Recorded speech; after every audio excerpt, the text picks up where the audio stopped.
오래전에 우리나라의 큰 신문사의 사장님이 정부에서 그를 감옥에 보내는 바람에 회사에는 큰 고통을 끼치게 되고 본인 자신에게는 견딜 수 없는 부끄러움과 또 치욕적인 모욕을 당하는 그런 순간이었습니다. 근데 그는 그 감옥에서 자신을 돌아보게 되고 하나님께로 돌아오게 되는 결정적인 기회가 됩니다. 원래 그 집안은 예수를 잘 믿는, 대대로 예수를 믿는 그런 집안이었습니다. 그리고 그의 할머니가 얼마나 신앙심이 깊었던지 그 교회당을 지어가지고 하나님께 봉헌해 드릴 정도로 아주 헌신적인 그런 할머니였습니다. 근데 그 할머니 손을 잡고 어린 시절부터 교회를 열심히 출석을 했습니다. 근데 교회는 다녔지만 하나님을 만나지 못했습니다.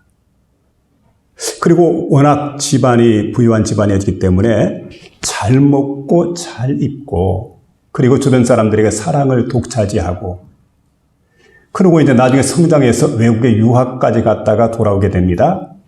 좋은 회사 취직을 하게 되고 훗날 신문사 사장까지 오르게 되는, 그러니까 승승장구하게 되고 순탄의 대로가 그에게 열렸던 이런 사람이었는데, 자, 언론사 사장이 되고 생각해 보니까 여러분 정말 파워 있는 자리가 언론사 자리입니다.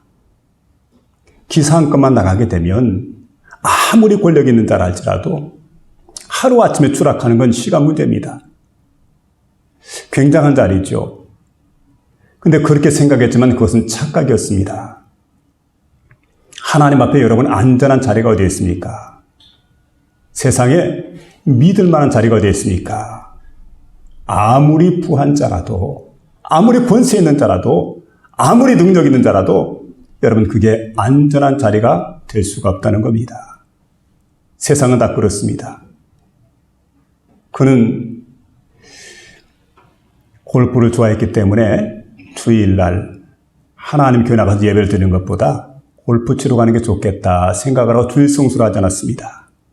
성경도 제대로 읽지 않습니다.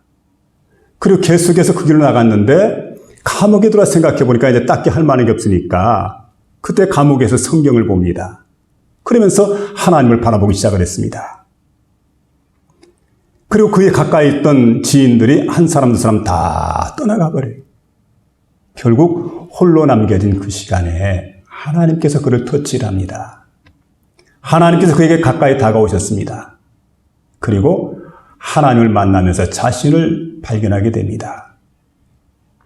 그리고 겸손히 하나님 앞에 꿇어 엎드려서 회개 기도를 드리고 하나님께 온전히 돌아오게 됩니다. 새로운 사람이 되었습니다. 그때 그는 괴롭고 상한 마음이 사라지게 됩니다. 대신에 하나님께 주신 평안을 체험하게 됩니다.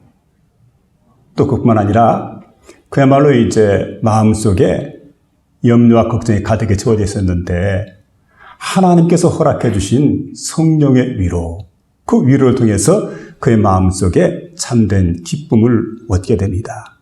그 장소가 바로 감옥이었습니다. 그때 그는 할머니를 생각합니다. 아, 우리 할머니가 이래서 하나님을 사랑했구나. 우리 아버지 어머니가 이래서 하나님을 사랑하고 믿음 생활을 하셨구나. 그때서야 이 사실이 깨달아지기 시작을 합니다. 그리고 훗날 그가 이제 출감을 하게 됩니다. 밖에 나왔을 때 그는 생각이 완전히 바뀌었습니다. 전의 생각이 아닙니다. 자, 세상에 어떤 곳에 평안이 있을까? 어떤 곳에 행복이 있을까? 그래서 땅에 평안 있고 행복이 있다.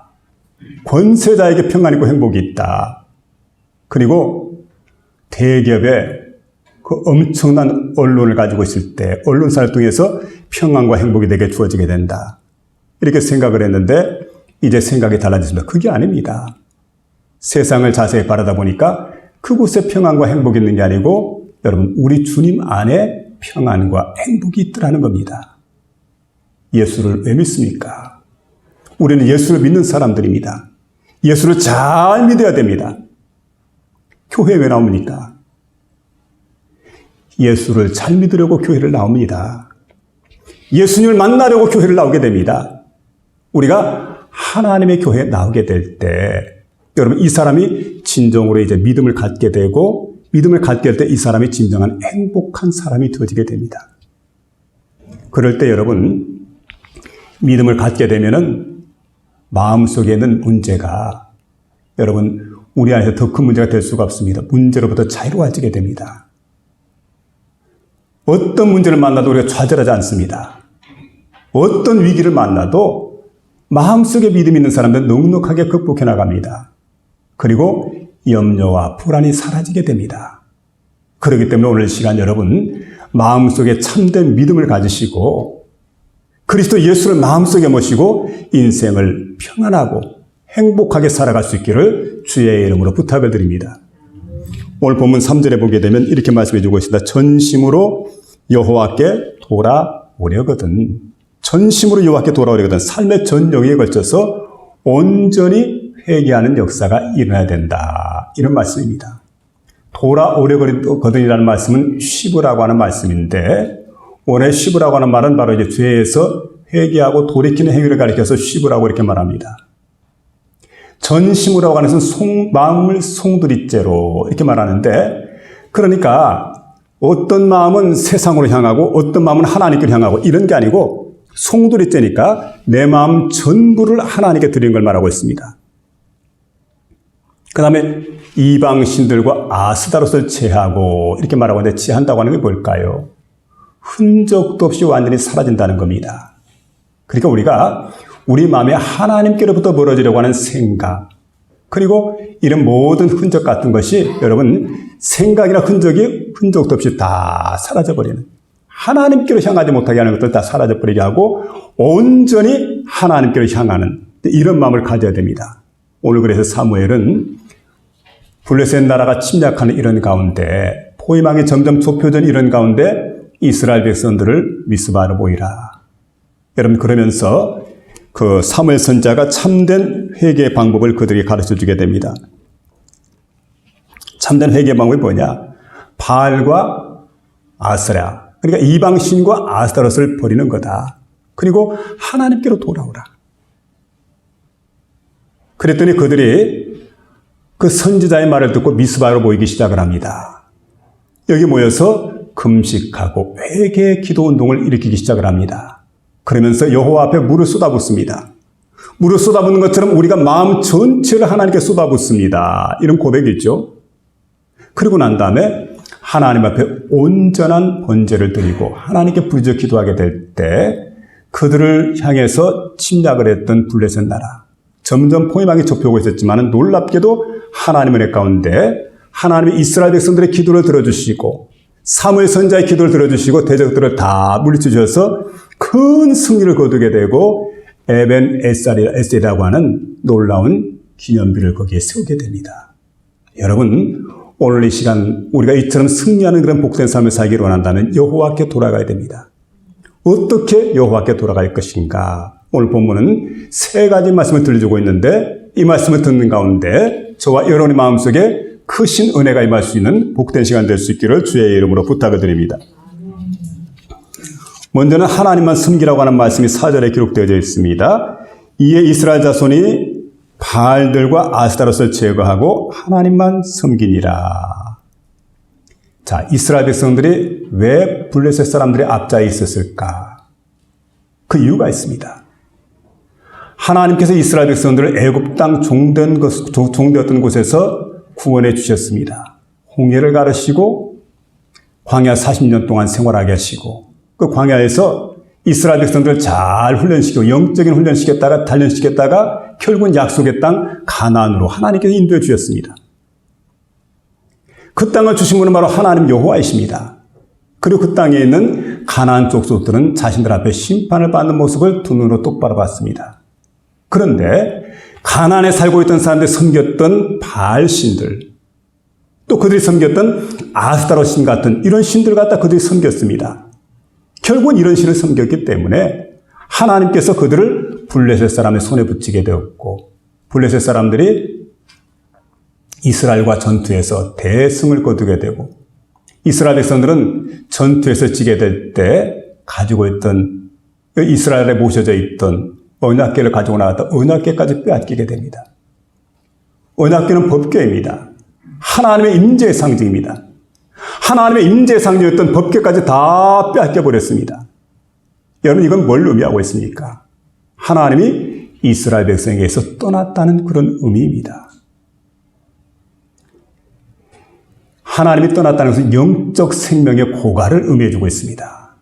하나님이 온전히 떠나버렸어요. 중요한 것은 여러분, 하나님이 떠나고 나면 그 다음에 어떤 일이 일어나냐. 그 자리에 하나님 대신에 마귀 사탄이 그를 지배하게 됩니다.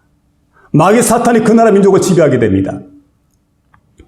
예수님께서 말씀하시기를 내가 온 것은 양으로 생명을 얻게 하고 더 풍성히 얻게 하라 하지만 마귀 사탄이 오는 것은 도적질하고 죽이고 멸망시키려는 것뿐이다. 그러니까 여러분, 이 시간에 마귀 사탄이 와서 도적질하고 죽이고 멸망시키려고 그럽니다. 그러니까 완전히 이스라엘은 망할 수밖에 없습니다. 그리고 여러분, 우상을 버리고 온전히 하나님께 돌아오는 복된 심령이 될 수 있기를 주의 이름으로 부탁을 드립니다. 우상이 찾아오게 될 때, 마귀가 찾아오게 될 때 우리 마음속에서 노략질하는 것밖에 없어요. 도적질하고 죽이고 멸망시키는 것밖에 없다는 사실입니다. 우리는 하나님을 섬기는 것과 하나님만 섬기는 것 차이가 있다는 걸 알아야 됩니다. 이스라엘 백성들이 하나님을 섬기지 않았느냐? 그게 아닙니다. 하나님을 섬겼는데 어떻게 섬겼느냐? 겸하여 섬겼더라. 바알도 섬기고 바알의 아내였던 아스타롯이라고 하는 신도 섬기고 그의 어머니였던 아세라 신도 섬기게 되고 하늘에 있는 그의 아버지 엘신도 섬기고 온갖 종류의 우상들을 다 섬기는 걸. 그러면서 하나님 여호와를 함께 섬기게 되니까 우상 섬기면서 하나님 이름을 부르는 겁니다. 얼마나 망령된 행실입니까? 얼마나 잘못된 일입니까? 그러니까 하나님을 섬기지 않았다는 얘기가 아니고 하나님과 우상을 겸하여 섬겼다는 거예요. 여러분, 겸하여 섬기는 마음이 없을 수 있기를 주의 이름으로 부탁을 드립니다. 하나님만 온전히 섬길 수 있기를 부탁을 드립니다. 한번 존 메가더 목사님이 이런 간증을 합니다. 서재실에서 연구를 하고 있는데 노크 소리가 들려왔습니다. 누구십니까? 하고 문 열어주니까 교인입니다. 목사님, 상담 좀 하려고 왔습니다. 그래요, 들어오시라고. 자리에 좀 앉으시라고. 그리고 상담을 하는데 이분이 소리봉투 같은 거 하나 꺼냅니다. 아, 이게 뭡니까? 그래 물어보니까 여기에는 석유 주식 500주가 들어있습니다. 아니, 이걸 뭐한데 올려놨습니까? 부르니까 이런 얘기입니다. 목사님, 내가 그동안 이 석유 주식을 구입을 해가지고 운영을 했는데 해보니까 쉽지 않아요. 얼마나 신경이 많이 쓰이는지. 또 생활이 엉망이 되어버렸어요. 주가가 좀 올라가게 되면 기분이 참 업이 돼가지고 좋은데 주가가 다운이 되게 되면 마음이 얼마나 삭막해지는지. 그리고 생각해보니까 돈이 우상이 되는 것 같아가지고 돈에 대해서 초연한 자세를 가지고 목사님에게 갖다 드리면 좋겠구나 생각을 해서 목사님 드리려고 가져왔다고. 목사님도 나 그거 안 한다고. 여러분 권하게 되니까 결국은 목사님이 그걸 받았어요. 근데 이게 여간 마음이 쓰이지 않아요? 그래서 예배를 드리고 나서 서재실로 들어가니까 제일 먼저 주가를 확인하게 됩니다. 주가 어떻게 됐을까? 주가가 다운되니까 마음이 그렇게 허전한 거예요. 그리고 집안에 들어가서 제일 먼저 했던 일이 뭐냐면 가족들과 대화를 했는데 집안에 들어가서 또 컴퓨터에 앉아가지고 이 주가부터 확인해 보는 겁니다. 어떻게 됐을까? 그러다 보니까 자신의 생활도 엉망이 되는 겁니다. 더 심각한 것은 영적인 침체가 찾아오더라는 거예요. 이거 이래서 안 되겠구나. 내가 손해를 보더라도 결단해야 되겠구나. 그리고는 그날부로 그냥 모든 주가 500주를 갖다 헐값에 다 팔아버렸대요. 그러나니까 그렇게 마음이 시원해지고 그렇게 좋을 수가 없습니다. 그래서 혼자 이렇게 독백을 합니다. 세상에 이렇게 행복한데 내가 뭐 때문에 그 고생을 했을까? 여러분 뭘 얘기하는 겁니까? 사람이 두 개를 겸하여 할 수 없다는 거지요. 우리 주님이 이렇게 말씀합니다. 하나님과 재물을 겸하여 섬길 수 없느니라. 한쪽 편만 선택해야 돼요. 때로는 여러분 이 물질이라는 것이 우상이 될 수가 있어요. 이것 때문에 내가 하나님께로부터 멀어질 수가 있습니다.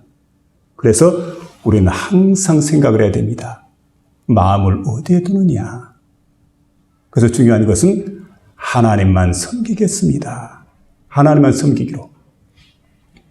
여호수아 24장에 보면은 여호수아가 마지막 고별 설교를 하게 될 때 이스라엘 백성을 모아놓고 그들 앞에서 이렇게 설교를 하게 됩니다. 너희 조상이 강 저편에 섬기던 신이든지, 그러니까 갈대아 우르 쪽에 있었던 예전에 섬겼던 그러한 우상들입니다. 오늘날 너희가 거하는 땅 아모리 사람의 신이든지 너희가 섬길 자를 택하라. 오직 나와 내 집은 여호와 하나님만 섬기리라. 섬길 자를 택하라. 오직 나와 내 집은 여호와 하나님만 섬기겠노라. 여러분 어떤 마음을 갖고 있습니까? 누구를 섬기기로 원합니까? 오늘 이 시간 우리가 섬기는 대상을 선택을 해야 될 터인데 우리 마음속에 진정한 부흥이 어느 때 일어납니까? 하나님만 섬기기로, 하나님만 믿기로, 하나님만 의지하기로 마음속에 다짐하는 그 순간에 우리 마음속에 참된 부흥이 일어난다는 사실을 믿으시면서 오늘 이 귀한 시간에 하나님만 섬기기로 다짐하는 복된 신령들 될 수 있기를 주의 이름으로 부탁을 드립니다. 둘째로는 하나님께 구해야 된다 하는 그런 말씀인데 여기 보니까 지금 블레셋 사람들이 사방으로 지금 우겨쌌습니다. 포위망이 점점 좁혀져 오게 됩니다. 근데 블레셋 사람들의 무기를 보니까 창검으로 이렇게 무장을 했어요. 철제 무기로. 근데 이스라엘 백성들을 보니까 이스라엘은 철제 무기가 없습니다. 철제 무기는 고사하고 이 철 다루는 기술까지 없었으니까 뭐 속수무책으로 당할 수밖에 없는 그런 지경이 있었습니다. 그런데 사무엘이 이스라엘 백성들에게 미스바로 모이라. 그랬더니 모든 백성들이 미스바에 모이게 됩니다. 비무장 상태에 있었습니다. 여러분 그들은 창검이 번뜩이는 그러한 블레셋 사람들 앞에 있습니다. 아이 큰일 났어요. 아무리 생각해도 이길 수가 없습니다. 그러나 사무엘은 두려워하지 않습니다. 왜냐하면 사무엘은 생각을 합니다. 저들이 가지고 있는 창검보다 우리가 가지고 있는 무기가 훨씬 더 강하고 위대하다. 훨씬 더 중한 무기를 가지고 있다. 그게 뭘까요? 기도라고 하는 무기입니다. 기도라고 하는 무기. 여러분 기도는 하늘의 문을 여는 열쇠가 되는 겁니다. 인생의 마스터 키가 됩니다. 모든 문제 해결의 능력이 바로 기도에 있습니다. 그래서 오늘 이 시간 사무엘은 그 백성들을 바로 미스바로 모이라. 미스바로 모였습니다. 거기서 금식하며 회개합니다. 이게 뭡니까? 하나님 앞에 기도하는 그런 일들이 그들 가운데 주어지는 걸 보게 됩니다. 그래서 이게 5절 말씀 보면은 이렇게 말씀하죠. 사무엘이 이르되 내가 너희를 위하여 여호와께 기도하리라. 그리고 8절에 보니까 이스라엘 백성들이 사무엘에게 말하기를 당신은 우리를 위하여 우리 하나님께 쉬지 말고 부르짖어 우리를 블레셋 사람의 손에서 구원하시게 하소서 하고 이제 요청을 하게 되는 걸 보게 됩니다. 하나님은 우리가 어떤 위기 가운데 처해도 여러분 위기를 극복할 수 있는 방법을 가르쳐 주셨습니다. 그게 뭡니까? 기도하라는 거예요. 내 힘으로 해결할 수가 없어요. 내 능력으로 해결할 수가 없어요. 그러나 하나님 여호와께 기도할 때 하나님의 도우심을 우리가 받을 수가 있습니다. 그때 누가 역사합니까? 기도는 하나님의 능력이 나타나는 순간입니다. 기도를 통해서 하나님 역사하시는 시간입니다. 그래서 오늘 사무엘은 전능하신 하나님의 능력을 믿었어요. 전능하신 하나님을 의지했습니다. 그리고 간절한 마음으로 하나님 앞에 기도하게 될 때 여러분 하나님이 이스라엘 대신해서 싸워주셨다는 겁니다. 그래서 여기 보니까 하나님이 큰 우레를 하늘에서 내리게 될 때 블레셋 군사들이 혼비백산에 도망치기 바빴습니다. 그러니까 여러분 그냥 어떻게 보면 비가 온다든지 날이 흐리다든지 그런 날이 아니었던 것 같아요. 맑은 하늘에 막 갑작스럽게 우레가 울리게 된다면, 천둥이 친다고 한다면 사람들이 얼마나 두렵겠습니까? 번쩍번쩍하고 참천둥이 치고, 그때 블레셋 군사들이 혼비백산에서 36개 출행랑을 하게 됩니다. 그러나 하나님은 이스라엘 사람들의 마음속에는 강하고 담대한 마음을 주었습니다. 너희가 추격해라. 도주하는 적들을 남겨두지 마라. 추격해서 도주하는 적들을 다 따라잡아서 물리치기만 하면 되는 겁니다. 세상에 이렇게 쉬운 싸움이 어디 있어요? 저들은 뒤돌아보지 않습니다. 절대 돌아보지 않고 걸음아 나살이라고 도망만 칩니다. 그러니까 얼마나 손쉬운 싸움이었습니까? 그래서 이스라엘 백성들이 대승리를 거두게 되는데, 여호와 하나님께서 기도하실 때 그들의 문제를 이렇게 해결해 주셨다는 사실입니다. 하나님은 도우시는 하나님이신 줄 믿고, 승리의 비결은 하나님의 도우심에 있다. 하나님의 도우심을 받는 비결은 하나님께 기도하는 데 있다 생각하시고 기도하며 나가는 저와 여러분 될 수 있기를 부탁을 드립니다. 이경숙 박사님이 있습니다. 이분이 숙명여대 총장을 지내셨는데, 그런데 숙명여대 총장 취임을 하게 될 때 학교가 그야말로 엄청난 위기 상황 가운데 있었답니다. 1994년도에 숙명여대에 이렇게 취임을 했는데, 총장으로 취임을 했는데, 취임을 해서 보니까 고종 황제가 땅을 갖다 하사를 했어요. 근데 이 땅을 갖다가 해방 직후에 토지 정리를 해야 되는데 토지 정리를 하지 않고 그냥 놔뒀기 때문에 이 땅이 국유지로 묶여버렸습니다. 그 바람에 이 고종 황제가 하사해준 땅 문서를 손에 쥐고 엄청난 이자를 내야 되고, 또 게다가 임대료까지 내야 되는데 수십억의 돈이 나가게 돼 있어요. 야, 이거 심각한 문제다 생각을 하고는 그는 총장에 취임하자마자 동분서주하면서 관계자들, 담당자들을 다 만났습니다.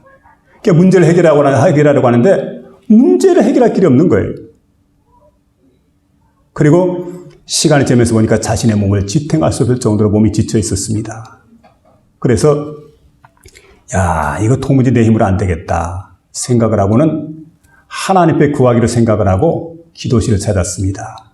기도실에 들어서 하나님께 기도를 합니다. 하나님, 보시옵소서. 그리고 눈물로 간절히 애원하면서 기도하는데 하나님의 음성이 들려오더래요. 사랑하는 딸아, 예 하나님, 내가 언제 나한테 일할 수 있는 기회를 주었더냐? 너 혼자 바삐 뛰어다니면서 너 혼자 일 다 하지 않았느냐? 여러분, 그러니까 이 일이 이렇게 엉망진창이 되었던 거지요. 아, 그랬었구나 하면서 이 총장님이 깨달았어요.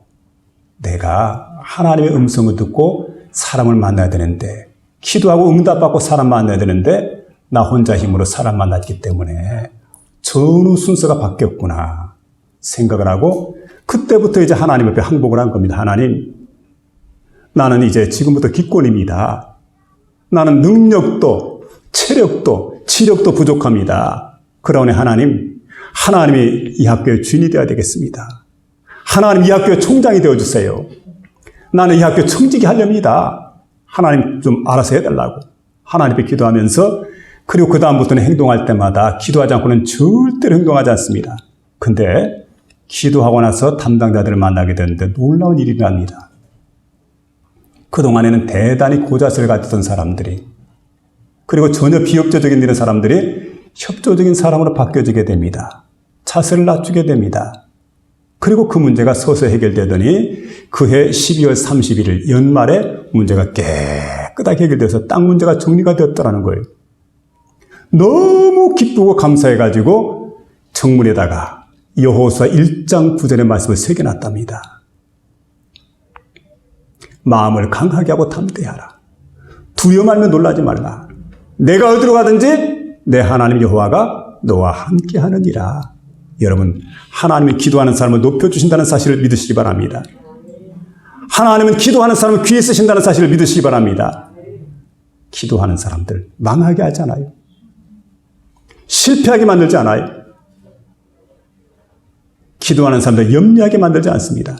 하나님은 응답해 주시는 그런 하나님이신 줄 믿고, 여러분 오늘 지금 이 시간에 그 이스라엘 나라의 모습을 보니까 이가봇이라고 하는 그런 시대입니다. 하나님의 영광이 떠나버렸어요. 그런데 기도를 했더니 하나님이 함께 해주는 에벤에셀의 은총을 그들에게 베풀어 줬다는 사실이죠. 기도함으로 이가봇 인생이 에벤에셀의 인생으로 바뀌어지는 놀라운 역사가 일어날 수 있기를 주의 이름으로 부탁을 드립니다. 세 번째는 하나님께 드려야 된다 하는 말씀을 드려주고 있는데 9절 말씀 보니까 사무엘이 젖먹는 어린 양 하나를 가져다가 온전한 번제를 여호와께 드리고 이스라엘을 위하여 여호와께 부르짖음에 여호와께서 응답하셨더라. 이렇게 이제 말씀해 주고 있는데 여기 보니까 이제 사무엘이 하나님께 기도할 때 그냥 부르짖는 게 아닙니다. 온전한 번제를 하나님께 드리고 그리고 난 다음에 부르짖었다는 거죠. 부르짖기 직전에 뭘 했습니까? 온전한 번제를 하나님 여호와께 드렸다는 거예요. 이게 먼저입니다. 그러면 여기 보세요. 번제를 드렸다고 할 때 온전한 번제.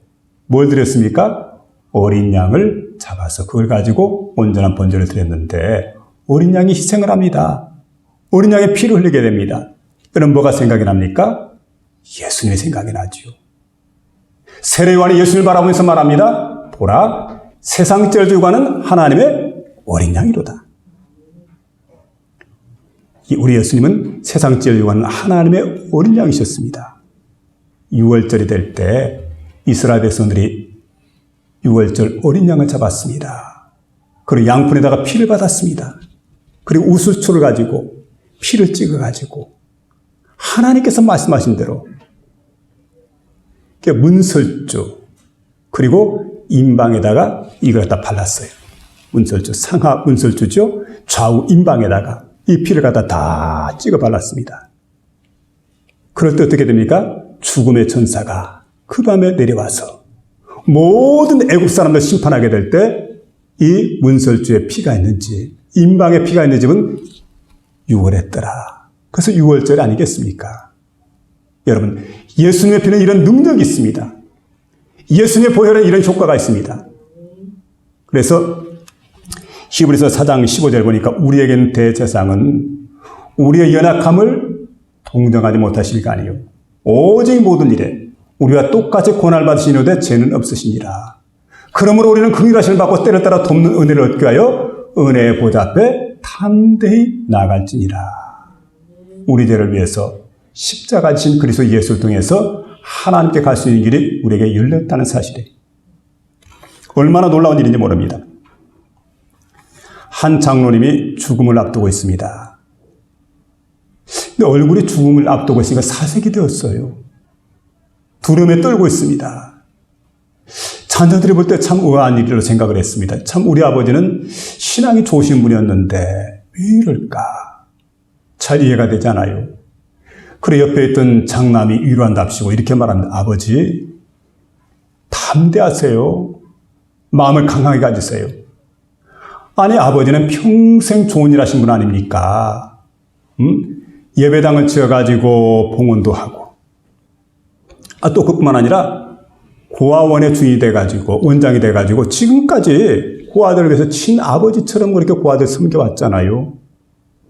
그리고 이제 뭐 마을 사람들에게 뿐만 아니라 교인들에게도 정말 칭송을 듣고 지금까지 지내왔는데 아버지 같은 사람이 그 천당 안 가면 누가 천당 가겠느냐고.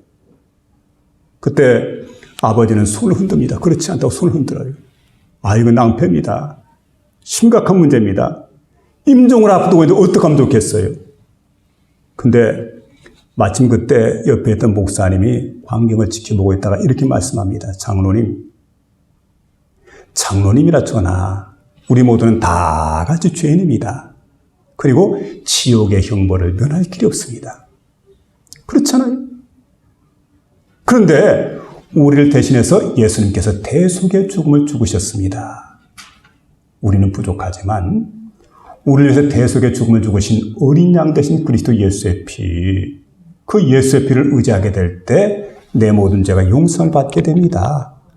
나의 죄를 씻기는 예수의 피밖에 없네. 다시 성취하게도 예수의 피밖에 없네. 여러분 예수의 피밖에 없는 줄로 믿으시기 바랍니다. 마지막 그 순간에 뭘 붙들겠어요?